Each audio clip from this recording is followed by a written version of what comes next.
tomorrow there's a memorial in L.A. It's planned, but, you know, what do you think of the way that the media's been covering this? Because, you know, one guy says, oh, it's bad, he was a pedophile, he was this, he was a bad guy. Right? And then another person says, no, this is a guy who gave an amazing amount to our world. So I'm throwing it out. Peter King was the senator. Yeah, didn't we have a clip? Because I have the quote. Yeah, Read his quote. I thought we had the No, just to the quote. The quote says, this is Representative Peter King of Long Island, New York. He says, let's knock out the psychobabble. He was a pervert, a child molester. He was a pedophile. And to be giving this much coverage to him day in and day out, what does it say about us as a country? I just think we're too politically correct. There's nothing good to say about this guy, he continued. But the bottom line is, would you let your child or grandchild be in the same room as Michael Jackson? What I want to say is... He's a congressman. He's a congressman, yes. The thing about Michael Jackson, I would like to say that there was too much coverage of it. I mean, I could not... This is the coverage is Michael Jackson, and then the crawl is North Korea has nuclear weapons. Hello? It should be the opposite. Right. You know? But that's one thing. Or the only thing I would say about him, and, you know, he did settle a $25 million lawsuit with a family that the kid claims, but he was not indicted. No. He was never convicted. And so we don't know what actually happened. He was acquitted the second time. He was acquitted. Yes. But it's just suspicious if it's $25 million payoff. I mean, come on. He was not brought up on charges. I know. He was acquitted. Then why did he pay all that money? Because he didn't want to go to court. It's why people settle out of court. Because one thing that happens is, I don't know, probably nobody's ever sued you. No. But when you are sued, it is on you to prove. They don't have to prove their charge. You have to prove it. Right. It's costly and it's a pain in the butt. Right. You know, and so sometimes, you know, it's just easier. Give them what they want and they'll go away. Sometimes it backfires for people. You know, you give them what they want and then they come back 4 years later. Right. Then you learn how to say, you know what, I'm giving you this, that's it. But I've had this experience. I know why people pay off. You have to, at some point, like, decide... You know your gut instincts, but we have to trust our judicial system, you know, to the extent that it's doing the job that it needs to. So, and I think it's also different after someone has passed. I mean, I think that you know, there's a certain amount of respect. I do agree. Our troops, you know, over the course of the 4th of July weekend made incredible strides in Afghanistan. That was like a secondary note. I think that there were things that really did happen in the world that maybe should have taken precedent, but I do think the moment was deserved to him as a person for his passing. Also, too, you remember We Are the World. He and Lionel Richie wrote this song called We Are the World, which did an amazing job for all these people, brought attention to people all around the world and what they were going through.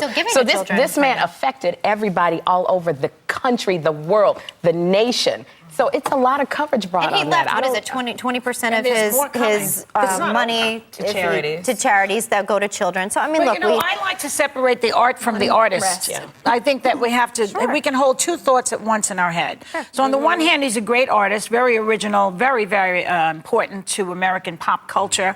On the other hand, he has some things that were strange about him. Yeah. It's like Woody Allen is a great artist, and he has also. And Roman Polanski is a great director, and he has also. This is a man who... MTV and artists are definitely not perfect. But MTV, made MTV what it was. They did not have African Americans on their channel until Michael Jackson's, was it Thriller, that came on.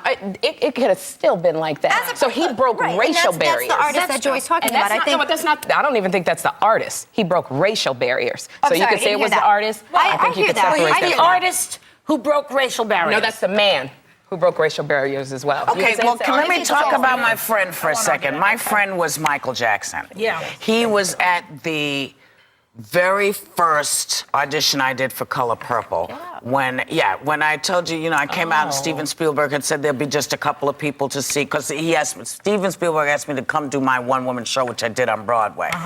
He didn't tell me why I was coming there. He said, I want to see your show and I can't get there, so do you mind coming? I said, sure, because, you know, I wanted to be in Raiders of the Lost Ark. So, she's no fool. I wanted to run with Harrison Ford.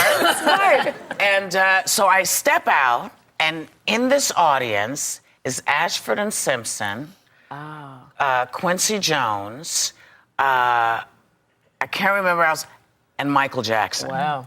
And what year is that? This is 83, 2 maybe. All right. Yeah. So for me, every big event that's happened in my life has always included Michael Jackson. Now, and to answer Mr. King's question, would you leave your children? Yes, I would. You yes, would leave I your did. children to I them. left my child with my yes. And I am going to err on the side of him not really sort of knowing the music or caring or just wanting to be out there or having something to say, because of course everybody has the right to say something. Right. But unless you know for sure, especially if somebody's been acquitted, it's probably a good way to avoid a slander suit from someone's family.